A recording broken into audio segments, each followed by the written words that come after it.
Hello नमस्कार प्यारे बच्चों। आज हम इस वीडियो के माध्यम से हम माध्य ज्ञात करना सीखेंगे कल्पित विधि से। तो प्यारे बच्चों, इम्पोर्टेंट प्रश्न है बोर्ड एग्जाम की दृष्टि से। तो हम पहले प्रश्न को रीड करते हैं। इसमें वर्ग अंतराल दे रखा है, जैसे 0 से 10, फिर 10 से 20, 20 से 30, 30 से 40, 40 से 50।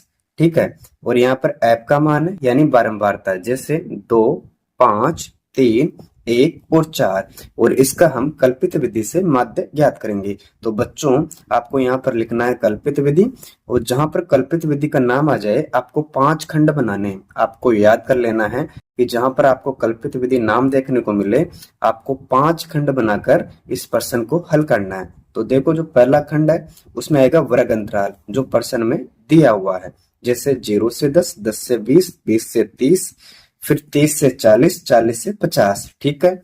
इसके दूसरे खंड में आ जाएगा बारंबारता यानी एफ का मान, जैसे 2, 5, 3, 1, 4।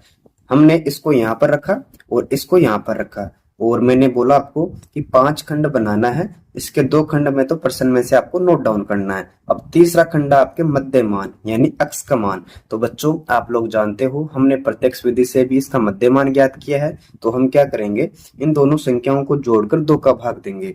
इसमें देखो, पहली संख्या 0 है, दूसरी 10 है। इन दोनों को जोड़ा तो हमें 10 प्राप्त हुआ। इसमें हम 2 का भाग देंगे तो हमें कितना आ जाएगा, 5। ठीक। इसी प्रकार इन दोनों संख्याओं को जोड़ेंगे। इसमें पहली संख्या 10 है और दूसरी 20 है। इन दोनों को जोड़ा तो हमें कितना प्राप्त हुआ, 30। 30 में 2 का भाग देंगे तो कितना आ जाएगा, 15। ठीक है। अगर आप इतना बड़ा नहीं करना चाहते जोड़ जोड़ कर, तो इसका सिंपल ट्रिक बताता हूं मैं आपको। तो प्यारे बच्चों, यहाँ देखो, अब इनमें अंतर कितने का है, जैसे 0 से 10 में 10 का अंतर है, फिर 10 से 20 में 20 का अंतर है, फिर 10 से 20 में 10 का अंतर है, फिर 20 से लेकर 30 में 10 का अंतर है, 30 से लेकर 40 में 10 का अंतर है। तो हमने देखा जो वर्ग अंतराल है इनमें अंतर कितने का, सभी में 10-10 का अंतर है। तो बच्चों, आप एक काम करो, आप एक का निकाल लेना, उसके बाद में 10 जोड़ो, 15 आ गया। फिर 15 में 10 जोड़ते हैं तो कितना आता है बच्चों, 25 आता है। फिर 10 जोड़ो, कितना आ जाएगा, 35।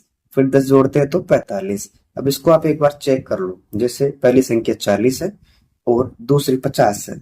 इन दोनों को जोड़ेंगे तो हमें 90 प्राप्त हो जाएगा, और 90 में 2 का भाग देंगे तो मध्य मान आ जाएगा 45।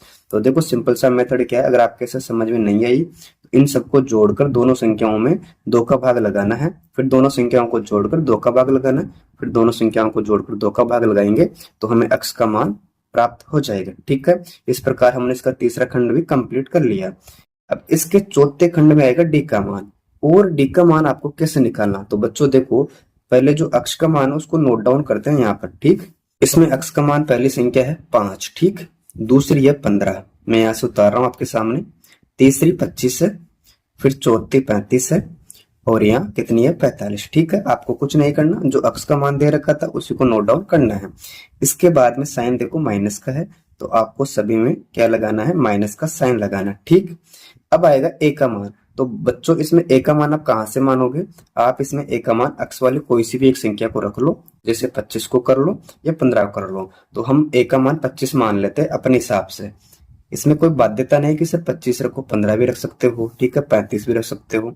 इससे कोई फर्क नहीं पड़ेगा आपके आंसर पर। तो बच्चों, हमने ए का मान क्या माना, 25 माना, तो एक की जगह आपको क्या रखना है, 25 रखना है सभी में। ठीक। तो यहाँ पर रखो 25, मैंने यहाँ पर रखा 25। ठीक। इतना करने के बाद में अब आपको बाकी करनी है। इस प्रकार हमें डी का मान प्राप्त हो जाएगा। तो बच्चों देखो, यहाँ प्लस के 5 है और यहाँ माइनस के 25 है। तो बड़ी संख्या कौन सी हुई, इसमें बड़ी संख्या माइनस की 25 है। माइनस के 25 में से प्लस के 5 जाएंगे तो माइनस का 20 प्राप्त हो जाएगा। ठीक।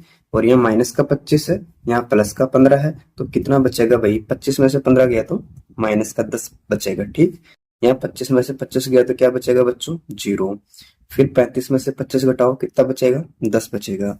फिर 45 में से 25 घटाओ, कितना बचेगा बच्चों, 20 बचेगा। इस प्रकार हमें डी का मान -20, -10, 0, 10 और 20 प्राप्त हुआ। और मैं उम्मीद करता हूं आप लोगों के सबके समझ में आ रहा होगा। अगर आपके समझ में आ रहा है तो वीडियो को लाइक जरूर करें। अब इसके बाद में इसका अगला खंड देखेंगे एफ डी, यानी जो एफ वाली संख्या है और जो डी वाली संख्या है इनको आपस में गुणा कराएंगे तो हमें एफ डी का मान प्राप्त हो जाएगा। तो बच्चों देखो, यहाँ पर 2 है और यहाँ पर डी का मान कितना आया था बच्चों, 20 आया था। तो 20 को 2 से गुणा कराओ, तो माइनस का 40 आ जाएगा, क्योंकि यहाँ माइनस का साइन है। इसी प्रकार -10 को 5 से गुणा करो तो 50 आ गया, माइनस का आएगा, ठीक।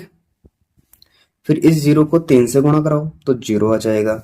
यहाँ 1 को 10 से गुणा कराओ, ये आ जाएगा 10। फिर 4 को किससे गुणा कराओगे बच्चों? 20 से।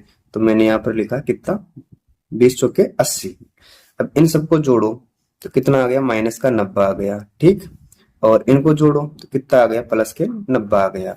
अब यहाँ देखो, एक संख्या माइनस की, एक संख्या प्लस की है, तो एफ डी का मान कितना आ जाएगा बच्चों? 90 में से 90 गया तो कितना बचेगा? 0 आएगा, ठीक है।